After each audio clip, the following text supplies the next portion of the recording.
যেখানে সারা দেশব্যাপী একটা আলোড়ন সৃষ্টিকারী ঘটনা ঘটলো, সেটাকে একেবারে ভিন্ন খাতে নেবার জন্য তিনি কিছু বিতর্কিত মানুষের বক্তব্য নিয়ে একটা রিপোর্ট তৈরি করে সেই রিপোর্টটা তিনি জাতির সম্মুখে করলেন, সারা দুনিয়াতে এটা প্রচার করে দিলেন, দিয়ে প্রকৃত ঘটনাটাকে তিনি আড়াল করলেন। সমীকরণ নামীয় একটা অনুসন্ধান রিপোর্ট তিনি প্রচার করেছেন।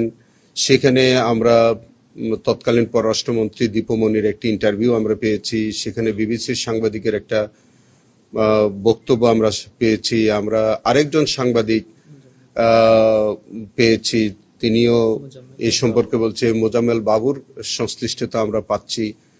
সেখানে যেমন ধরেন কোন একজন সাংবাদিক বলছিলেন যে উনি সরজমিনে দেখেছেন, ছবি তুলেছেন, কিন্তু কোনো হতাহতের ঘটনা দেখেননি।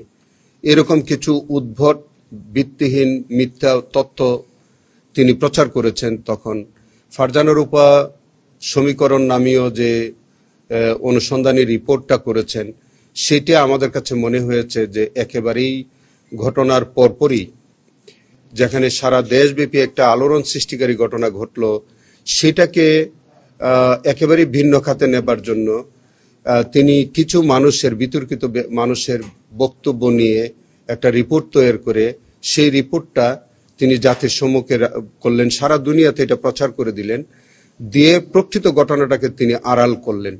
সেক্ষেত্রে এই যে বিষয়টা তৎকালীন ৭১ টেলিভিশন এবং মোজাম্মেল বাবু, ফারজানা রূপা, তাদের যে একটা ভূমিকা ছিল এই হেফাজত ইসলামের এই ঘটনাটাকে আপনার ভিন্ন খাতে প্রবাহিত করবার জন্য যে একটা প্রচেষ্টা ছিল, তাতে করে আমাদের কাছে মনে হয়েছে যে এইটাও একটা সিস্টেমেটিক ক্রাইমের মধ্যেই ছিল। তারা একটা পূর্ব পরিকল্পনা মাফিক এবং তাদের একটা সিস্টেমেটিক্যালি প্ল্যান ওয়াইজ তারা এই কাজটা করেছে, যে রিপোর্টটার একেবারেই কোনো সত্যতা ছিল না।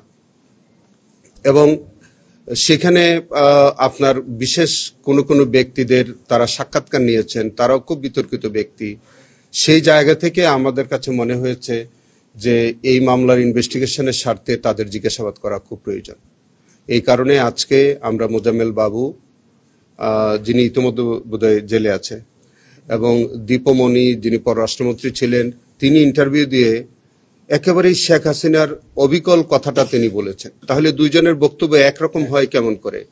যে তিনিও কিন্তু একই রকম বলছেন, রক্তমাখা রং মেখে বসেছিল, টুপি পাঞ্জাবি পরে এমন ভাবে বসেছিল, পুলিশ আসছে, দৌড় দিয়েছে।